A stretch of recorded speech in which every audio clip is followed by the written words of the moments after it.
Side bisector जो है उसको हम लोग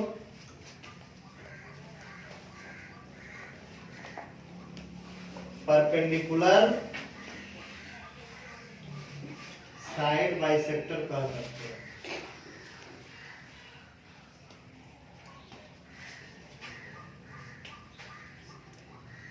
साइड बाइसेक्टर मतलब साइड्स का समद्विभाजक।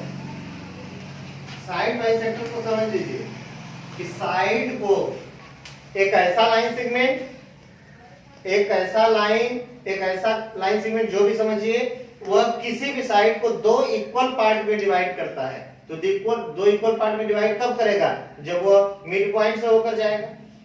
तो क्या करेगा उस लाइन को? जैसे एक लाइन है, यह लाइन सेगमेंट है ए बी, इसको एक लाइन आई यहां से और यहां से दो बराबर भाग में बांट दी। यहां से यहां तक का और यहां से यहां तक का भाग क्या है? इक्वल है, लेंथ इसकी इक्वल है। तो हम इस लाइन को या इस लाइन सेगमेंट को क्या कहेंगे? साइड बाइसेक्टर कहेंगे। क्यों? क्योंकि ये इस लाइन को बाइसेक्ट की। बाइसेक्ट मतलब दो भाग में बांटी, और वो दोनों भाग कैसे हैं? आपस में इक्वल है। यहां से यहां तक की लेंथ और यहां से यहां तक की लेंथ आपस में इक्वल है, इसलिए यह लाइन क्या है? साइड बाइसेक्टर है। तो एक टर्म उसमें और आ गया, परपेंडिकुलर साइड बाइसेक्टर। तो परपेंडिकुलर साइड बाइसेक्टर क्या होगा? इसको समझ लीजिए कि साइड बाइसेक्टर के साथ साथ वह क्या होना चाहिए? परपेंडिकुलर भी होना चाहिए। परपेंडिकुलर होने का मतलब कि 90 डिग्री का एंगल बनना चाहिए। जैसे यही एक लाइन है ए बी, यह क्या है? यह साइड बाइसेक्टर है। क्या है? साइड बाइसेक्टर है। ए बी एक लाइन थी या लाइन सेगमेंट था, उस पर यह एक लाइन है जो इस पर या इस लाइन सेगमेंट ए बी को दो इक्वल पार्ट में डिवाइड कर रही है। इसलिए इस लाइन यल को हम क्या कहेंगे? कि ए बी का साइड बाइसेक्टर है या ए बी का बाइसेक्टर है। जो कहिए, बाइसेक्टर होने का मतलब कि दो इक्वल पार्ट में डिवाइड करने वाला। मतलब यह पॉइंट जो होगा यह ए बी के ठीक मिड पॉइंट होगा या बीचों बीच होगा, मध्य बिंदु होगा। उस कंडीशन में हम इसको यल को क्या कर रहे हैं? Side bisector. लेकिन बाइसेक्ट करने के साथ साथ यह लाइन यल अगर इसी पॉइंट पर परपेंडिकुलर हो गई, उसी पॉइंट पर जिस पॉइंट से वह बाइसेक्ट कर रही है, उसी पॉइंट पे अगर इस दिए हुए लाइन सेगमेंट पर वह 90 डिग्री का एंगल बना दी, तो उस कंडीशन में इस लाइन यल को हम लोग परपेंडिकुलर साइड बाइसेक्टर कह दीजिए या सीधे कह दीजिए बाइसेक्टर, बात एक ही है। तो इस कंडीशन में इस यल को परपेंडिकुलर बाइसेक्टर, इसमें दो टर्म आ गया है, एक परपेंडिकुलर भी है और दूसरा बाइसेक्टर भी है। बाइसेक्टर का मतलब समझ में आ रहा है कि दो इक्वल पार्ट में डिवाइड करने वाला दिए हुए लाइन सेगमेंट को बाइसेक्टर है, और उस लाइन सेगमेंट पर जहां से डिवाइड कर रहा है वहीं पे 90 डिग्री का एंगल बना दिया, तो वह क्या हो गया? Perpendicular bisector. वह क्या हो गया? Perpendicular bisector. तो अब हमें इस परपेंडिकुलर बाइसेक्टर के टर्म को ट्रायंगल के सेंस में समझना है कि ट्रायंगल में कैसे होगा। तो ट्रायंगल बना लीजिए।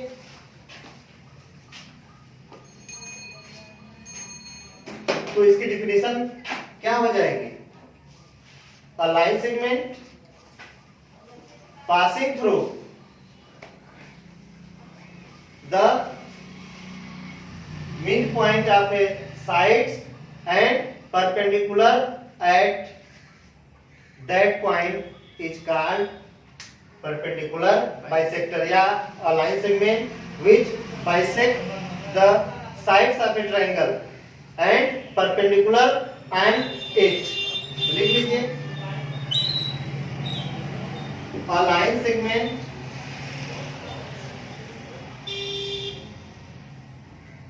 which bisect the sides of triangle and perpendicular and it is called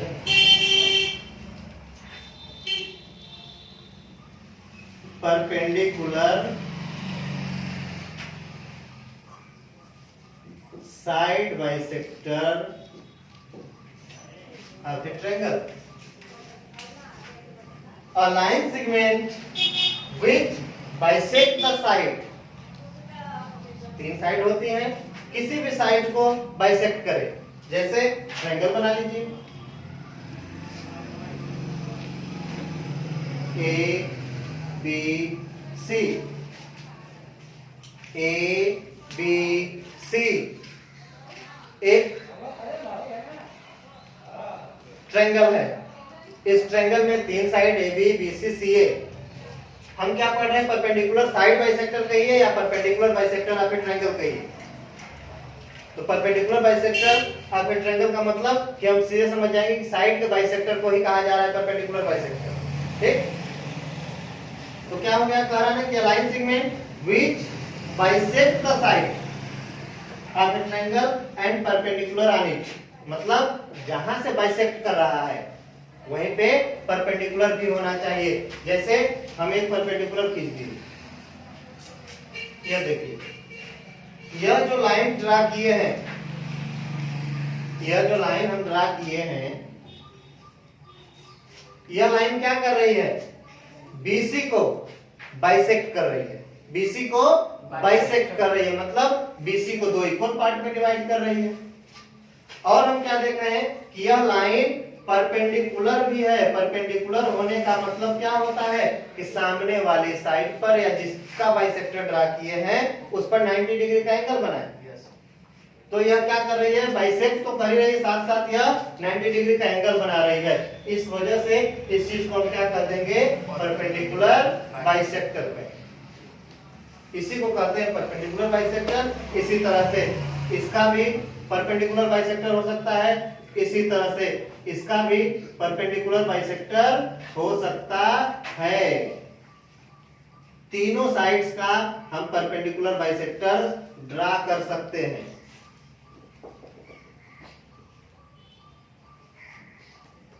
तीनों साइड्स का हम परपेंडिकुलर बाइसेक्टर ड्रा कर सकते हैं। और हम देख क्या रहे हैं कि यह तीनों परपेंडिकुलर बाइसेक्टर भी किसी न किसी पॉइंट से होकर पास कर रहे हैं, और वो पॉइंट इंटीरियर में स्थित या कहीं भी स्थित हो सकता है, ट्रायंगल पे डिपेंड करता है। तो एक इसमें भी हमको ऐसा पॉइंट मिल गया जहां से तीनों परपेंडिकुलर बाइसेक्टर किसके? साइड्स के परपेंडिकुलर बाइसेक्टर पास कर रहे हैं। तो उस कंडीशन में हम उस पॉइंट का भी कुछ नाम देंगे, क्योंकि परपेंडिकुलर बाइसेक्टर 3 होंगे, 3 साइड है तो तीनों का एक एक बाइसेक्टर ड्रा कर देंगे, तो क्या हो जाएगा? 3 बाइसेक्टर हमको मिल जाएंगे। और 3 बाइसेक्टर मिलेंगे तो हम देखेंगे, देख रहे हैं कि वह तीनों बाइसेक्टर कहीं न कहीं से पास कर रहे हैं, और देखने में ऐसा आ रहा है कि यह तीनों एक ही पॉइंट से पास कर रहे हैं। तो उस पॉइंट्स को भी हम कुछ नाम देते हैं। तो उस पॉइंट को कौन सा नाम देते हैं? सर्कमसेंटर कहते हैं। तो इसको देख लीजिए, वह पॉइंट जहां से तीनों परपेंडिकुलर बाइसेक्टर पास करते हैं उसको क्या कहा जाता है? सर्कमसेंटर। सर्कमसेंटर, हिंदी में इसको बोलते हैं परिकेंद्र।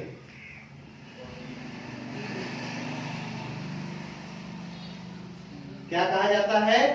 परिकेंद्र। देखिए सेंटर शब्द आ गया, इसका मतलब कि वह एक पॉइंट को डिनोट करता है। फिर वही बात कि परपेंडिकुलर बाइसेक्टर एक लाइन होता है या लाइन सेगमेंट होता है, लेकिन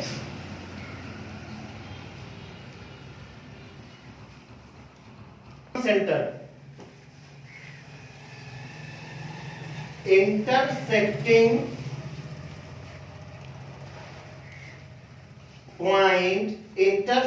point of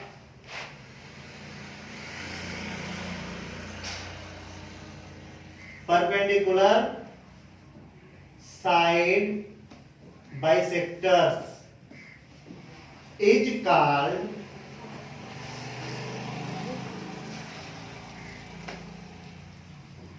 सरकम सेंटर मतलब कि किसी भी सर्कल के साइड्स के परपेंडिकुलर का अगर हम लोग साइड के परपेंडिकुलर बाइसेक्टर को ड्रा करें, किसी भी सर्कल के साइड्स के परपेंडिकुलर बाइसेक्टर्स को ड्रा करें, साइड्स के परपेंडिकुलर बाइसेक्टर्स को ड्रा करें, तो वह तीनों बाइसेक्टर्स, तीन ही बाइसेक्टर होंगे क्योंकि तीन साइड होती है तो तीनों के एक एक बाइसेक्टर होगा, और तीनों बाइसेक्टर कौन से बाइसेक्टर? परपेंडिकुलर बाइसेक्टर जिस पॉइंट से होकर जाएंगे, जो यहां दिखाई दे रहा है, जिस पॉइंट से होकर जाएंगे उस पॉइंट को सरकम सेंटर कहा जाता है। और इसे हम किससे डिनोट कर सकते हैं? सी से डिनोट कर दीजिए।